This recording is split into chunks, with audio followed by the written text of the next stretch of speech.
Well, it felt like the right thing to do. Obviously, I've spent the last weeks and months thinking quite a lot about my future, what is the best thing for me to do, and yeah, I think obviously it's been a bit short notice in terms of the announcement as well, but it feels good that the news are out and it's clear, first of all to myself and to the rest what's happening, and a lot of questions will probably stop now.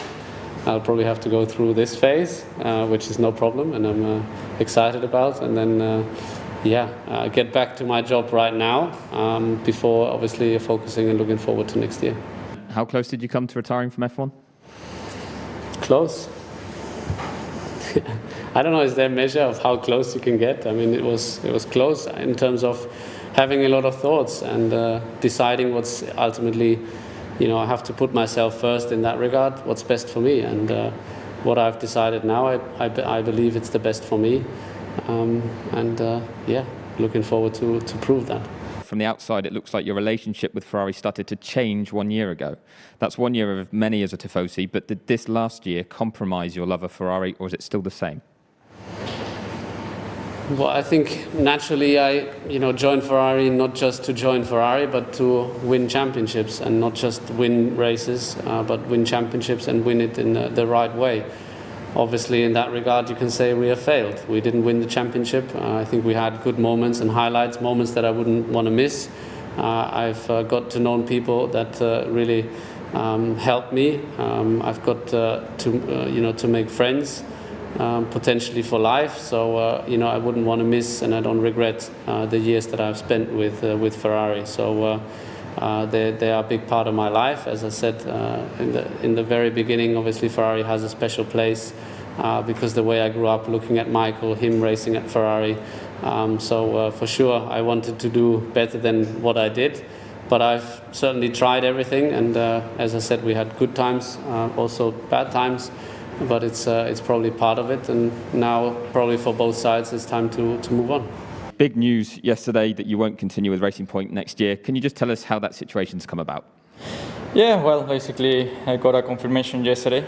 I already, nobody told me anything, but I already knew and figured out a couple of things, and the final confirmation came yesterday, and it's fine, 7 years with the team, and as I said, everything has a beginning and also an end, and we still have 9 races to make each other very proud.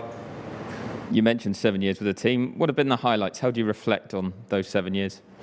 I think we've been extremely successful, especially the early days with VGA. I think, when we look back, so many podiums with cars that were not capable of achieving podium, but not just the podiums, also the year ends, 2 times fourth in the Constructors' Championship with the budget that we had and so on. So we were always very good. The main highlight for me that I will take forever is obviously saving the team and saving the jobs of so many team members. That's the thing that is the most special for me, and that I will always be very proud of this team. Looking at them, I think they have a great future ahead of them, and I wish them the very best. Thank you. And Lance, just moving on to you, what are your thoughts on Checo leaving, and also on your new teammate for 2021, it's Sebastian Vettel? Yeah, I heard you were crying a lot yesterday. I was a little emotional. We've been through a lot over the last 18 months. It's been incredible to work alongside Checo, and I've really learned a lot from him. And this year, it's been a lot of fun and a good car to race together. And I think there's still a long season ahead of us to look forward to. It's not done yet, so that's exciting. There's a good opportunity for the both of us to really score some good points over the next half of the season and try and finish third in the constructors. That's the goal.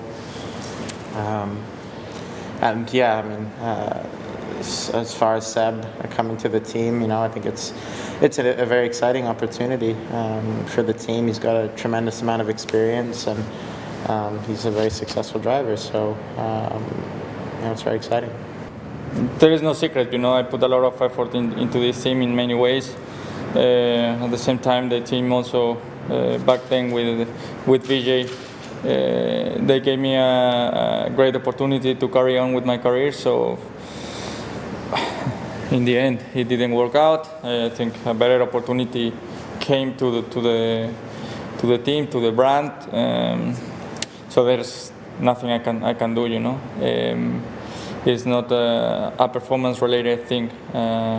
So as a driver, there is not much I can do or think back. About taking a sabbatical, I think my priority will be to carry on and do at least a 2-year contract to try to be here for 2022, get the 21 as an experience with the team, and then making sure that 22 it's our strong season, because I think once you go back, once you go out, you might never come back. So I think if I take a sabbatical, I rather retire first than taking the sabbatical. Pierre, you look like a man who's still glowing with pride after Sunday's success. Just how was the victory received back home? It was unbelievable. I must say I was amazed with the feedback I received, all the messages coming from everywhere, from athletes, friends, family, people from everywhere around the world. I received thousands of messages, and I must say it was quite overwhelming, and I really felt like, okay, something pretty big happened in my life over the last few hours, otherwise this would not be happening, and just a pretty magical moment.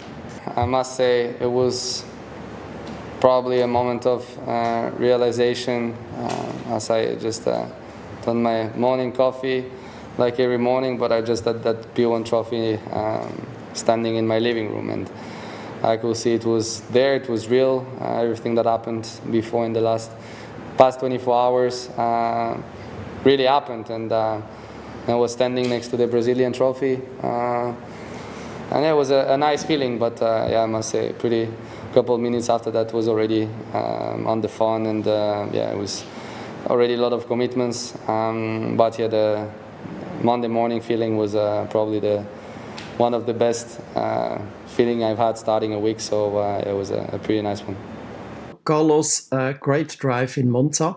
With a couple of days to reflect, do you see anything you or the team could have done differently in those decisive last laps in Italy? Yeah, good question. It's actually something that I've been looking into a lot. Like, since the race happened, my main focus has been what could have had done differently to win, and how, if the opportunity comes again, what I'm going to try to do if I want to win. But the more I looked at it, the more I came to a conclusion that it was basically impossible to do anything different. We left everything on the table. Lando, just moving on to you. You weren't on that podium, but it was another strong result for you as well. Were you surprised by just how well that weekend went? I guess if I thought about that, or thought about having a P2 and a P4 as a team before the weekend, I think we would have doubted it in a fairly big way. But I don't think it was off the cards. I think with how the races have been over the last few weekends and throughout this year, anything can happen and anything can be possible. Normally, when Mercedes stumble, you're right up there to pick up the pieces. Do you have an answer as to what went wrong at Monza last weekend? What didn't go wrong? So, we just didn't have the speed, first of all. We knew qualifying, of course, was going to be tricky, so I was all right with fifth. But then, of course, we had a bad start due to overheating. And then, in the first lap, it was quite feisty, and I just didn't want to risk anything. So then, of course, we were P7 or something, or P8 even, I don't know. Then you're just stuck in a DRS train. And there was not so much you could do. I was just trying to follow. Also, I had Valtteri in front of me, which is the fastest car, of course. around the track, so it's difficult to really stay close. Then of course the safety car, which didn't allow us to pit because of the car of course standing there, which then meant of course a few cars were in front. Then of course with the red flag they were allowed to change the tires, so everything basically went wrong up until that point. And then in the second start again, I had my engine was overheating, which then meant I had to retire. Now, it was a bit of a weekend to forget at Monza for you, but you're confident you can find some more of that progress that you showed at Spa a couple of weeks ago? I mean, yeah, to be honest, even Monza was a pretty positive weekend, really. I mean, you take away Sunday, but it's getting better pace-wise, and I was feeling more comfortable in terms of just a feeling in Monza on top of Spa. So it's of course it didn't work out on Sunday, but I'm just trying to focus on the positives and carry that momentum into this weekend. Does Pierre Gasly's victory change anything for you in terms of adding pressure to perform? And do you feel that the progress you're making is not reflected in the results? Yeah, so no, not at all. The process stays the same. I think it's been like that since the first race in Formula One. So, on my side, I'm looking at my own recent races and things have been going on the up. So I'm happy with where it's going. We've got another weekend to get it together and focus on the weekend. What a crazy race we had on Sunday. Formula One making the headlines around the world. How do you reflect on that race? It wasn't too bad. Of course, didn't get the result that we had worked really hard for, but there's always a silver lining, and I think we learnt a lot from the experience. And we just plan on moving forwards and not making mistakes like that again. Yeah, speaking of those mistakes, will the team put new procedures in place to ensure there's no repeat of what happened with the pit lane entry? Yes, they would have already. Straight afterwards, they're going to put things into place. So, I think that's the whole point of making mistakes. So you get stronger as a team. Do you have a reaction to Vettel staying in the sport next year, and how do you think he'll get on at Aston Martin? Do you think they can compete at the front? Honestly, I thought that he was going to. That was the ideal direction that he was going to go. So I thought that it would happen. So I was really pleased to hear it because, look, that team has new ownership, has already taken a huge step forwards in its performance, and it can continue to grow. But I think it's really, I personally, and maybe I'm biased, but I believe that their experience counts for a huge amount. And he's had obviously a difficult time at Ferrari, but he is a 4-time world champion and can help steer that team even further in a better direction. In terms of the car development, I think should never take that for granted. So I think it's a great move from the team. Of course, sorry for Sergio, but he's a great driver, and I'm sure, hopefully, he'll have other options. Daniel, just looking at your results, you've had a couple of fourth-place finishes this year, but still not that podium. Is there any frustration creeping in for you? No, I was pretty. I'd say, at ease with Sunday. Obviously the podium was mixed, and so it can be seen as, a missed opportunity. But, we did a great race. I think we made positions at the start. We were running strong in 5th, and then just the timing of safety car red flag, put us back to 10th, and obviously put us out of reach of that podium. So. It was just circumstances, I was still pretty upbeat.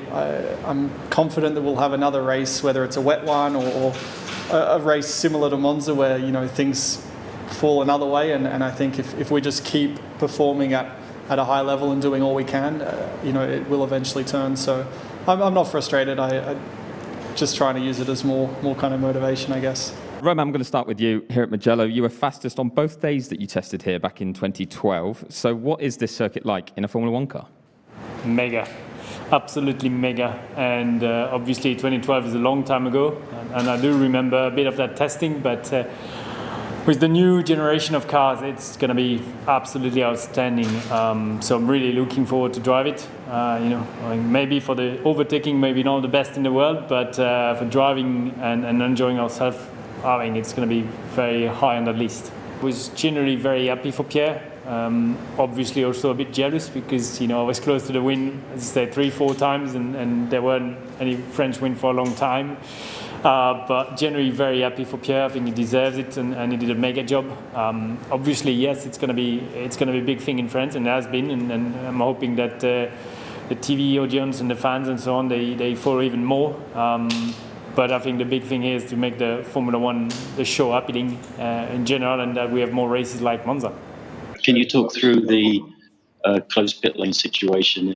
In that situation is a lot of confusion, and you need to just react quite fast. And in the end, we were we missed this, and unfortunately, happened what happened. Especially in race like that, you need to try to be on the front, because everything can happen. But yeah, after the red flag, I knew that. The penalty was there, so actually my race was, completely destroyed, because when you pit for 10 seconds of stop and go behind just after restart, the group is just too far away, and nothing I could do. So unfortunately happened. Everyone's doing mistake. It's important that after mistake we will learn from that, and this is what we need to do for the next race. And we had a unique situation with the grid restart after the red flag in Monza. I know you did have the penalty to take, but how did you find that situation last weekend? It was nice, for me. I was P5, and since a long time I was started from there, and especially starting from there in Monza was really cool things. I was again in P3 for 2 laps, so it was good, but not enough for have a great result in the end. But at least we had a good experience over there. Can I just get your reaction to Simon Roberts being appointed acting team principal? George, if you'd like to go first. Yeah, I think it's great to have Simon in that role. He's obviously been a part of the team, not for a huge amount of time, but he's got to know everybody very quickly. He's a great guy, a lot of experience, and I think it's great to have him there and doing that job. So, like I said, I don't think anything from the race team side of things will change drastically in the short term, because everybody's very experienced and can almost do their jobs almost freely and just get on with it. So it's good. Ross Brawn said earlier this week that it's being used as a case study to have another look at reverse grid sprint races in lieu of qualifying. I just wanted to know what your thoughts would be. Obviously, if it were done in championship order, you guys would probably be starting at the very front of the pack. What do you think how would it work out and play out? Yeah, I am against it, to be honest, because the fact is we are in the slowest car on the grid, or one of the slowest cars on the grid, and we'll just sort of get eaten alive. We'll be defending like crazy to try and hold the faster cars off who are behind us. But as drivers, you'll be made to look a little bit stupid, because ultimately you're battling against guys who are in cars much quicker than yours, who can brake 10 metres later into a corner, who can lunge you from really far back. And if I was in one of the top cars, I'd actually really want it, because it would make those drivers look like heroes, lunging drivers from miles back, purely because they're in a superior car. So I've got mixed views. Obviously, I know we would probably get some points or get a good result at some point with a reverse grid, but for our image as not just me and Nicholas, but the Haas guys, the Alpha guys, it's just impossible racing cars that are so much faster than yours. So that's where I stand.